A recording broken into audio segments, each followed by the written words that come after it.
और आज हमारा देश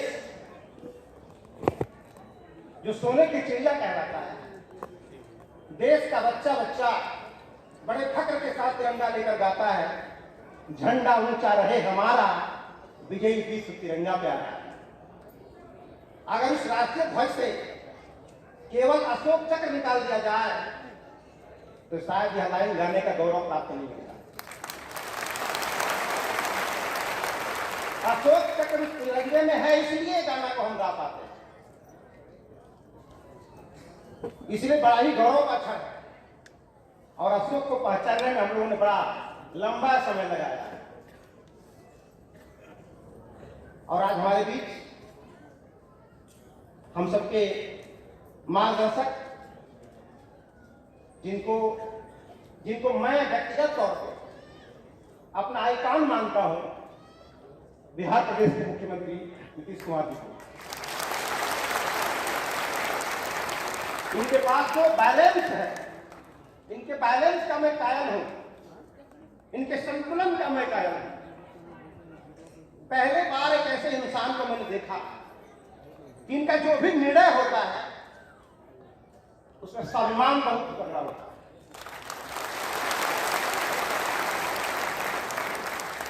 और बिना किसी को ठेस पहुंचाए,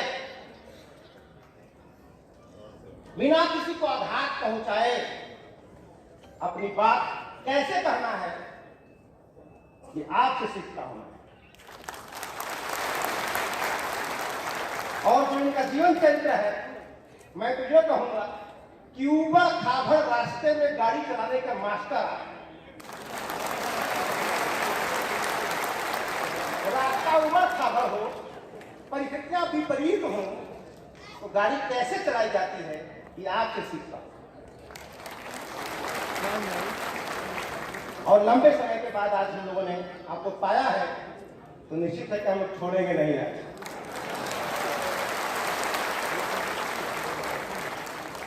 और किसी भी देश, आज हमारे बीच हमारे हम लोगों के गुरु राजेंद्र प्रसाद जी, जिनसे हम लोग बहुत सीखते हैं, जो शब्दों का पोस्टमार्टम जो होता है और पोस्टमार्टम करके जब तथ्य तक पहुंचाते हैं तो निश्चित रूप से आप श्रद्धा के पात्र बन जाते हैं।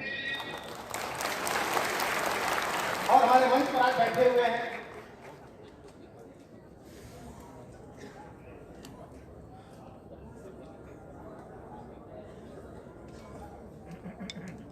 बिहार प्रदेश के माननीय मंत्री आलोक मेहता जी, भूमि राजस्व एवं भूमि सुधार विभाग, मैं सम्राट अशोक क्लब की तरफ से आपका तहे दिल से अभिनंदन करता हूं, स्वागत करता हूं। और आज मंच की अध्यक्षता कर रहे हैं डॉक्टर दिनाथ मौर्य जी, जो हम लोग के मार्गदर्शक हैं, इनके निर्देशन में हम लोग ये पूरा संगठन काम करता है। आज के इस पावन मंच पर आपका अभिनंदन आभार व्यक्त करता हूं। आज हमारे बीच बाबू जगदेव प्रसाद जी का नाम हम लोग सुनते थे, लेकिन उनकी प्रतिनिधि के रूप में आज उनकी सुपुत्री आज हमारे बीच बैठी हुई हैं, मधु सिंह जी। मैं तहे दिल से जनमानस की तरफ चाहता हूं। हमारे महासचिव शत्रुघ्न साकी जी, जो अनुशासन के प्रतीक माने जाते हैं, उनका अभिनंदन करता हूं, स्वागत करता हूं। और आज हमारा हम लोग का सौभाग्य है इस सम्राट अशोक के सिद्धांतों को एक व्यापक रूप देने के लिए हमारे बीच उपस्थित हैं मोहम्मद अनिशुर रहमान कासमी सर। बहुत बहुत अभिनंदन, स्वागत करता हूँ आपका। डॉक्टर वीरेंद्र जी हमारे बीच बैठे हैं, इन सारे लोगों का अभिनंदन करते हुए आप सभी का अभिनंदन करता हूँ, खासकर अपनी बहनों का और माताओं का, क्योंकि 6 किलोमीटर की यात्रा करके हम लोग धूप में आए हैं। और एक तो माता जी ऐसी इसमें बैठी थी, पता नहीं कहाँ बैठी है, कमर तक झुकी हुई थी, कमर तक झुकी थी, सीधा नहीं चल पा रही थी। लेकिन इतने 6 किलोमीटर की यात्रा को कंप्लीटली तय किया। जहां भी बैठी है उनका अभिनंदन करता हूँ, जहां बैठी है। आपको देख के प्रेरणा मिल रही, जब ये चल सकती है तो हम लोग क्यों नहीं चल सकते। तो मैं चाहता हूँ स्पेशल तौर पर उस माँ के लिए यहाँ बैठी हूँ, आप सबके लिए जोरदार ताली होनी चाहिए।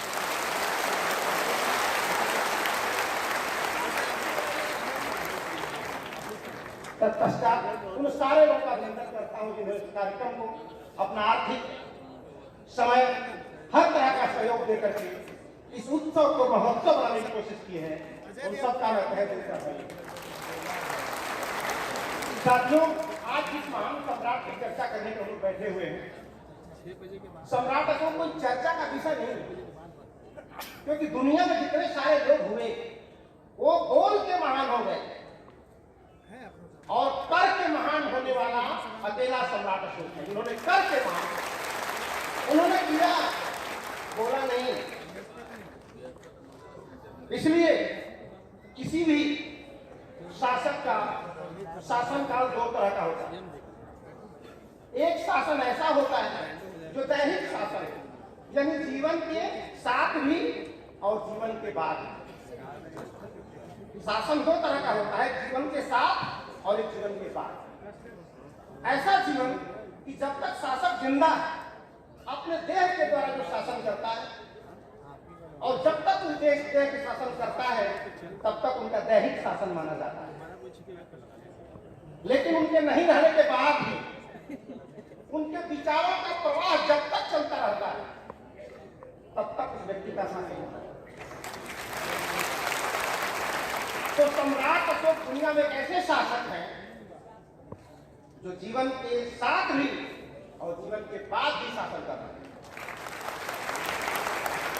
जब तक वो जिंदा थे अपने देश से शासन किया और दुनिया का कल्याण किया। लेकिन आज वो नहीं है। जब नहीं है फिर भी हमारे देश में जो राष्ट्रीय ध्वज है उसमें चक्र है और जो देश की राजमुद्रा है उसमें अशोक स्तंभ का शीर्ष हिस्सा है। तो इस देश की राजमुद्रा में अशोक स्तंभ और राष्ट्रीय ध्वज में अशोक चक्र इस बात का प्रमाण है कि सम्राट अशोक का शासन, उनके विचारों का प्रभाव आज भी देश में चल रहा है। लेकिन अफसोस की बात है कि हम लोगों ने राष्ट्रीय मुद्रा में अशोक का स्तंभ को स्वीकार कर लिया, अपना लिया, राष्ट्रीय ध्वज में अशोक चक्र को अपना लिया। तो अशोक चक्र को हमने अपनाया लेकिन अशोक के चरित्र को आज तक नहीं अपनाया। अगर अशोक का चरित्र अपनाते तो शायद हमारे पड़ोसी देश आज हमारे दुश्मन नहीं होते, क्योंकि जिसने पूरी वसुधा का अपना परिवार मान लिया, इन्होंने ये कह दिया कि समस्त प्रजा हमारी संतान है। और संतान जब कह दिया तो क्या बच गया? आप किसी को अपना बेटा स्वीकार कर देते हो तो क्या बच जाता है? अपने बेटे के लिए जो करना है आदमी करता है। तो जब जिस राजा ने पूरी समस्त प्रजा को अपना संतान मान लिया, बोला कि जैसे मैं अपने बेटे को सुखी देखना चाहता हूँ, समृद्ध देखना चाहता हूँ, उस तरह पूरी प्रजा को मैं सुखी देखना चाहता हूँ। और फिर कहा ही नहीं, ये करके दिखाया है। इसलिए दुनिया में लोक कलाकारी शासन की जो परिकल्पना है वो सबसे पहले सम्राट अशोक। और लोक कल्याण, बहुत सारे लोग कहते हैं जन कल्याणकारी करना। सम्राट अशोक जन कल्याणकारी शासक ही नहीं थे, वो लोक कल्याणकारी शासक। और लोक कल्याण में जीव जंतु सब आ जाते। और बाद में आजादी के बाद हमारे देश का संविधान है, एक्चुअल में उस सम्राट अशोक के विचार का ही दस्तावेज है। और उस विचारधारा को बहुत बैलेंस करते हुए जब जहां की जरूरत पड़ती है, समाज में कब कैसे उतारना है, उसको कैसे रूप देना है, ये बड़ी ही बुद्धिमानी के साथ हमारे मुख्य अतिथि महोदय नीतीश कुमार जी बहुत ही सभ्यता के साथ उसको आगे बढ़ाने की कोशिश करते हैं।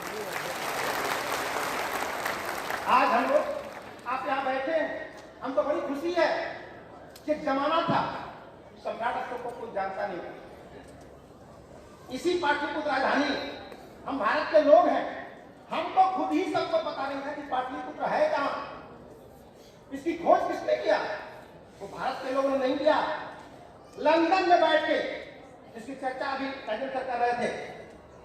बड़े कहा लंदन में बैठा व्यक्ति सोच रहा था कि वो राजधानी कहां है, वो क्लासिकल कैपिटल कहाँ है? अब कहाँ खोजोगे? तो जो दस्तावेज दुनिया में उपलब्ध थे, यात्रियों के, फायाम के, वेलसाम के, के, उन सारे रिकॉर्डों में गया से दूरी कितनी है, कुशीनगर से दूरी कितनी है, और जगहों से दूरी कितनी है, वो सब लिखा था। और सारी दूरियों के हिसाब से उसने पूरे नपवाया अपने अधिकारियों के माध्यम से, और नपवाने के बाद जब ये तय हो गया कि यही वो पाटलिपुत्र है जहां अशोक शासन करते थे, आपको बताऊं वो लंदन का व्यक्ति अपना पूरा वस्त्र निकाल दिया, अब नंगे बदन उस धरती पर सो गया, चाहे किताब से नंगे बदन सो गए धरती पर। यही वो धरती है जहां पे अशोक शासन करते थे। This is the capital of Ashoka. ये आस्था है बाहर के देशों के लोगों की। उस पाटलिपुत्र को हमें खोजना था, हमारी ड्यूटी थी, लेकिन दूसरे लोगों ने किया। इसलिए मैं आभारी हूं जेम्स प्रिंसेप का, कनिंघम का, बार्टले जैसे लोगों का, जिन्होंने हम ही को बताया कि हम कौन है, हम ही को बताया कि हम कौन है। इसलिए उस परंपरा को बड़ी सावधानी के साथ बढ़ाया जा रहा है। और सम्राट अशोक क्लब उस महान संस्कृति को कैसे आपस में भाईचारा, आपस में कैसे दूसरे को न्याय हो, एक संतुलन कैसे स्थापित समाज में, क्योंकि सम्राट अशोक की नजरों में आपका धर्म क्या है ये कोई विषय नहीं है, आपका आचरण क्या है ये महत्व है, आप कितने ज्ञानी हो ये दो कौड़ी की बात है, आप करते क्या हो ये महत्व की बात है, क्योंकि रिजल्ट तो करने से आएगा। इसीलिए आपके चरण के पुजारी चाहे जितने भी हो, लेकिन अगर आपका आचरण ठीक नहीं है तो आपकी जगह समाज में नहीं जेल में होगी, जेल में होगी। इसलिए बहुत अच्छा लगता है कि जितना संतुलन के साथ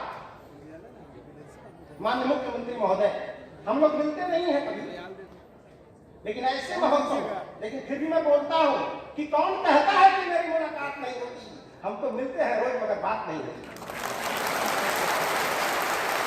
क्योंकि कार्य बोलता है, कार्य बोलता है। आपने कार्य किया, मैंने सुन लिया, आपने जो किया हमने देख लिया, मिलना कोई जरूरी नहीं है, लेकिन राजकीय अवकाश घोषित करके और आपने जो जयंती में अनुपस्थिति दर्ज की है, सच तो यह है कि हम लोग इस जयंती को दिल से मना रहे हैं, लेकिन इस जयंती को मनाने की होड़ सी लग गई मेरे देश में, होड़ लग गई। ये अलग बात है कि हम लोग दिल से मना रहे हैं और कुछ लोग दल से मना रहे हैं। ये अलग बात है कि हम लोग दिल से मना रहे हैं, वो सब लोग दल से मना रहे हैं। और ये भीड़ लाइक नहीं गई है, ये भीड़ आई है, आई है। मंच कैसे बनेगा ये भीड़ की जिम्मेदारी है, और मेरी क्या है, मैं मुख्यमंत्री महोदय से विनम्रता के साथ कहना चाहता हूं कि जो भीड़ दिखाई दे रही है यही हमारी औकात है, यही हमारी ताकत है। और एक बार नटिया में आप गए थे 2 फरवरी को, आपने वो होमवर्क दिया हम लोगों को, आपको नहीं याद होगा शायद, लेकिन हम लोगों ने लिख लिया उसको इतिहास के पूरे किताब में, कि जिस तरह से सम्राट अशोक क्लब काम कर रहा है, जिस महापुरुषों को प्रेरणा का स्रोत बनाया है, उस महापुरुषों में इतनी ताकत है, उनके विचारों में ताकत है, और जिस तरह से अनुशासित तरीके से सम्राट अशोक क्लब काम कर रहा है, अगर इसी तरह करता रह गया तो 60-70 साल में देश के हर गांव में पहुंच जाएगा। और 70 साल को हम लोगों ने डायरी में लिख लिया है।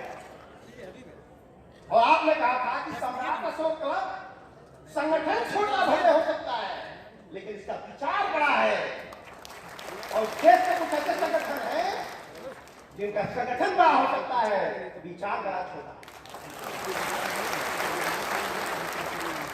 आप लोगों से कहना चाहता हूं, सही मार्ग पे आप हैं, आपका विचार सही है, नियत सही है, तो आज भीड़ कम रहेगी, कल भीड़ आ जाएगी। और आपका विचार गलत है तो आज आपके पास भीड़ है, कल चली जाएगी। इसलिए सम्राट अशोक जैसे आदमी को हमने पकड़ा, एक ऐसा बैलेंस। वो कहते हैं कि किसी भी धर्म का कर्मकांड का है महत्व नहीं है, उसका अनुयायी कितना है महत्व नहीं है, उसका दृष्टिकोण क्या है, उसकी नियत क्या है। और भारत तो सौभाग्यशाली है जहां लोग धर्म को फोकस कर रहे हैं, जहां अधिकारियों को लगा दिया गया है कि आप लोग मनाओ। अब अधिकारी अपना काम छोड़ के मनाए हैं। तो मैं ये चाहता हूं कि जिस तरह से हमारे मुख्यमंत्री महोदय ने राजकीय अवकाश घोषित कर राजकीय पर्व बना दिया है, आप लोग मेहनत करके इसको सामाजिक पर्व बना दें,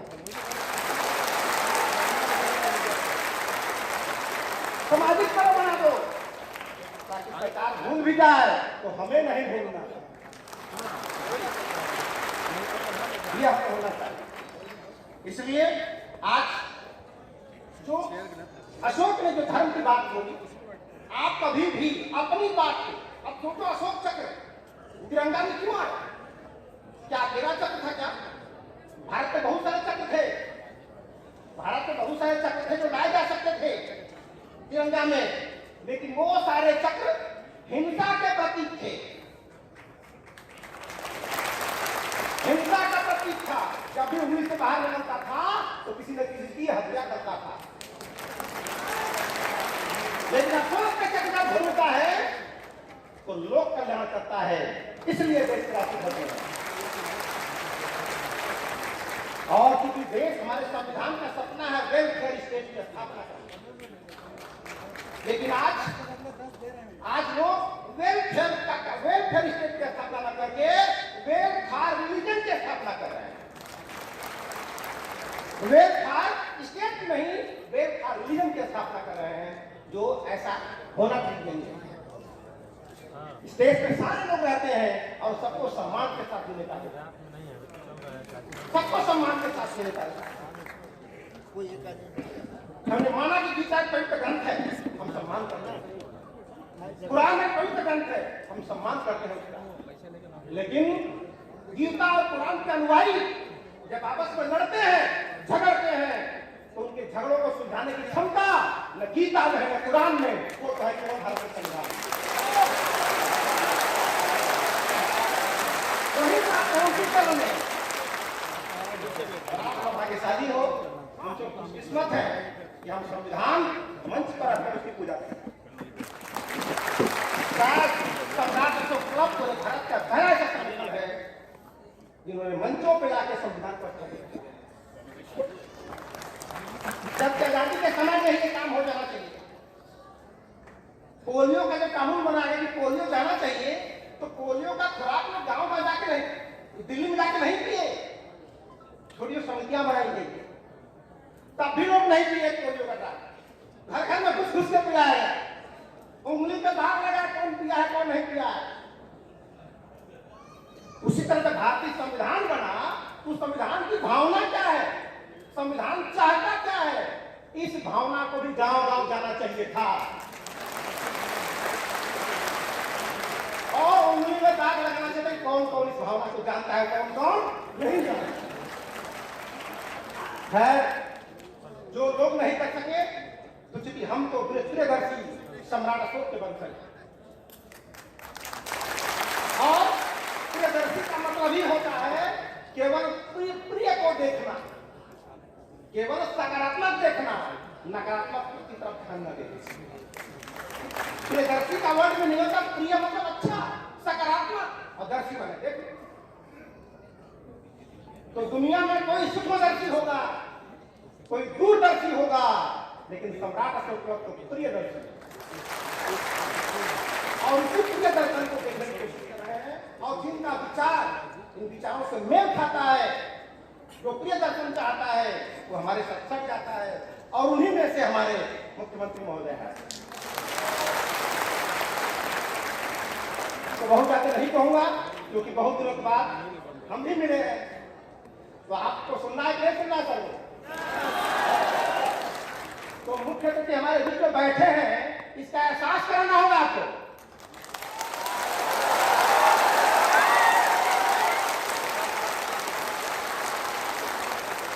जोरदार